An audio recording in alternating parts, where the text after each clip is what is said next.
Et si l'histoire de la prospérité occidentale reposait sur un secret africain?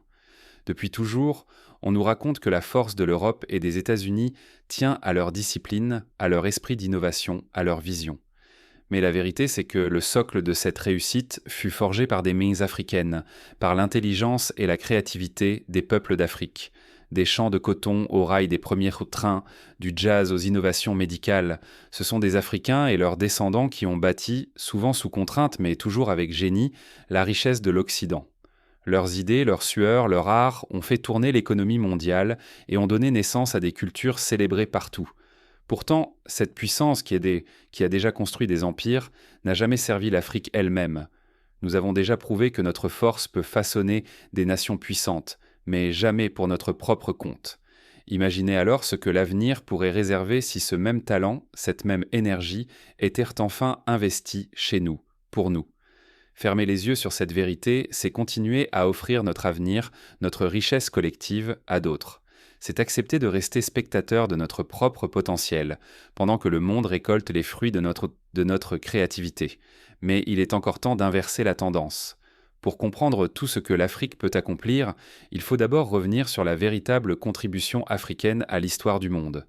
Découvrons ensemble comment, depuis des siècles, l'Afrique façonne l'histoire globale sans que cela soit reconnu. Il est temps de lever le voile sur cette réalité méconnue. Même enchaînés, nos ancêtres ont bâti des empires. Mais à qui a profité tout ce génie? Regardons la vérité en face. Les grandes puissances d'aujourd'hui se sont construites sur la sueur, la force et l'intelligence africaine, mais rarement pour notre bénéfice. Plantations, industrie, chemin de fer. Ce sont les mains africaines qui ont posé chaque pierre, chaque rail, chaque fondation. Derrière chaque fortune accumulée en Amérique ou en Europe, il y a le travail de millions d'Africains arrachés à leurs terres et forcés de bâtir des mondes qui les ont exclus. Mais l'apport africain ne s'arrête pas à l'effort physique. C'est aussi l'intelligence, la créativité et l'innovation. Des champs de coton aux laboratoires, des usines aux universités, nos ancêtres ont été inventeurs dans l'ombre.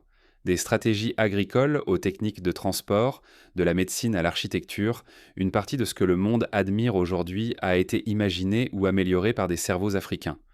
Regardez la musique, la danse, l'art, la mode, le jazz, le blues, la soul, les rythmes qui font vibrer la planète entière, sont nés du génie africain. Des inventions majeures, parfois détournées ou attribuées à d'autres, trouvent leur origine dans l'ingéniosité de nos peuples. Pourquoi cette histoire reste-t-elle cachée? Parce que admettre la vérité, c'est reconnaître la puissance qui sommeille encore en Afrique. C'est accepter que, même sous l'oppression, nous avons créé de la richesse qui a profité à d'autres. Et que si ce potentiel était libéré pour notre propre continent, tout deviendrait possible. Ignorer cette force, c'est accepter de rester éternellement des bâtisseurs pour autrui. Refuser de voir notre valeur, c'est laisser d'autres écrire l'histoire à notre place. Mais si nous avons déjà prouvé notre génie dans des systèmes qui nous refusaient Dieu et tout, qu'arrivera-t-il si nous l'investissons enfin chez nous? Ce potentiel n'est pas perdu, il circule, il grandit, il attend le moment de s'unir pour servir l'Afrique. Découvrons maintenant comment ce lien entre le continent et sa diaspora peut transformer notre avenir collectif. L'Afrique a tout, sauf l'essentiel. Des experts pour transformer ses ressources en puissance réelle. Aujourd'hui, le continent est à la croisée des chemins. Sa population explose, sa jeunesse est parmi les plus dynamiques du monde, et ses villes s'étendent à une vitesse qui défie l'imagination. D'ici moins de 30 ans, l'Afrique comptera la plus grande force de travail de la planète, un vivier humain sans équivalent dans l'histoire moderne. Mais ce potentiel brut fait face à un défi majeur. Il manque cruellement de systèmes solides, de spécialistes et de stratégies coordonnées. Les ingénieurs, les médecins, les experts en technologie ou en finance, ils sont bien trop peu nombreux pour répondre aux besoins gigantesques qui s'annoncent. Cette pénurie n'est pas un hasard. Depuis des décennies, le continent voit partir ses cerveaux, exilés, attirés par de meilleures conditions, ou tout simplement non reconnus chez eux. Ironie du sort, la diaspora africaine représente aujourd'hui une des plus grandes réserves de talent du monde. Elle possède une expérience unique des systèmes avancés, des marchés internationaux et des technologies de pointe. Que ce soit à New York, à Londres, à Paris, à Dubaï ou à São Paulo, des millions d'Africains font tourner des industries, des hôpitaux, des laboratoires et des institutions qui ont construit la richesse d'autres continents. C'est ici que se joue le véritable enjeu. Rediriger la compétence et le savoir, non plus vers l'extérieur mais vers l'Afrique elle-même. Car sans cette réorientation stratégique, le continent court le risque de voir une nouvelle fois d'autres récolter les fruits de son génie et de rater la transformation historique qui l'attend depuis des générations. Le destin économique, politique et culturel de l'Afrique dépend de sa capacité à transformer son atout démographique en puissance réelle, et cela passe par la reconquête de ses talents, où qu'ils soient. Alors, comment réunir le continent et sa diaspora? Comment lever les blocages qui freinent cette union pourtant vitale? Comprendre ces défis, c'est déjà commencer à les surmonter.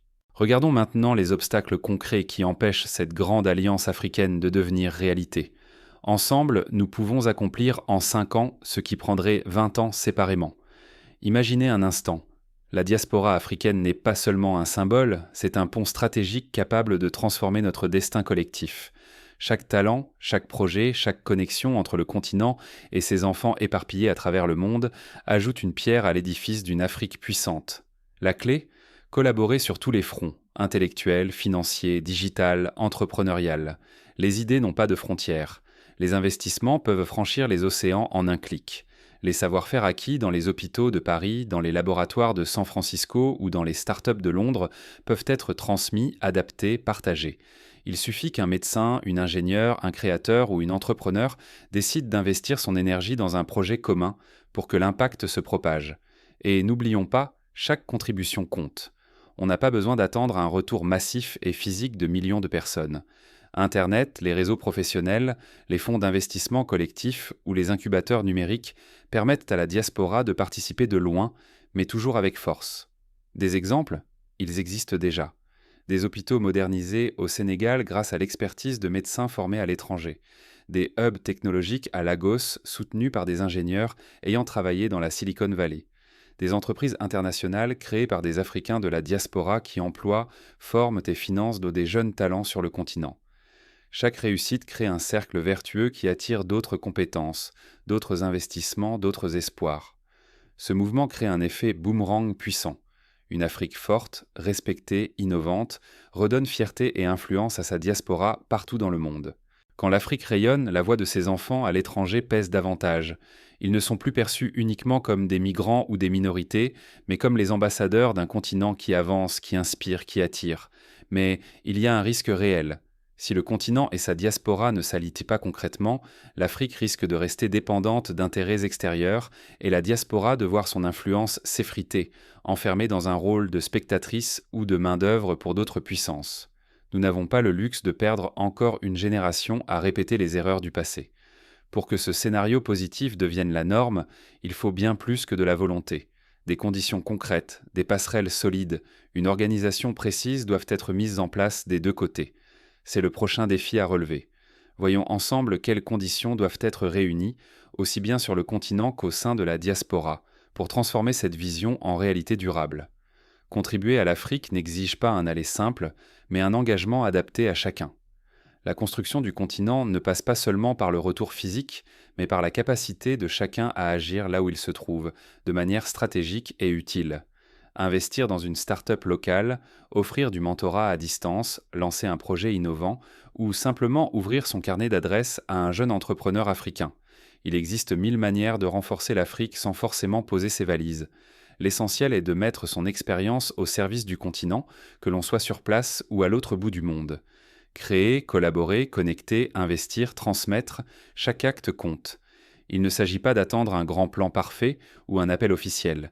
Il s'agit de multiplier les gestes concrets, de joindre la parole à l'action à la mesure de ses moyens et de ses compétences. Mais pour que cette énergie trouve un terrain fertile, l'Afrique doit aussi jouer sa partition.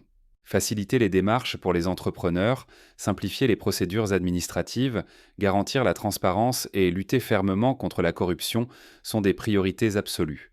Accueillir ces talents, leur faire une place, leur faire confiance, c'est ouvrir la porte à un cercle vertueux où chacun se sent légitime d'agir. Il est temps d'arrêter de voir l'Afrique comme une terre à sauver. L'Afrique est une terre à bâtir. Son avenir dépend de l'implication de ses enfants, en Afrique comme dans la diaspora. Ce n'est pas une mission charitable, c'est une responsabilité, et surtout une occasion unique de créer un destin commun. Attendre que les conditions soient idéales, c'est souvent laisser passer sa chance d'avoir un réel impact. Ne pas s'engager, c'est abandonner la possibilité d'influencer l'avenir du continent, c'est laisser le terrain à ceux qui ne cherchent pas l'intérêt africain. Alors, la vraie question à se poser est simple. Quel sera personnellement ton prochain geste pour l'Afrique? Le monde n'attend plus. Et vous, serez-vous bâtisseur ou spectateur? Chaque jour qui passe façonne l'Afrique de demain. Mais ce futur ne s'écrira pas tout seul. Il dépend de ceux qui décident d'agir, de tendre la main, de proposer une idée ou de s'engager concrètement, où qu'ils soient dans le monde, soit dans le monde. Rester passif, c'est accepter que l'histoire de l'Afrique continue de s'écrire sans vous.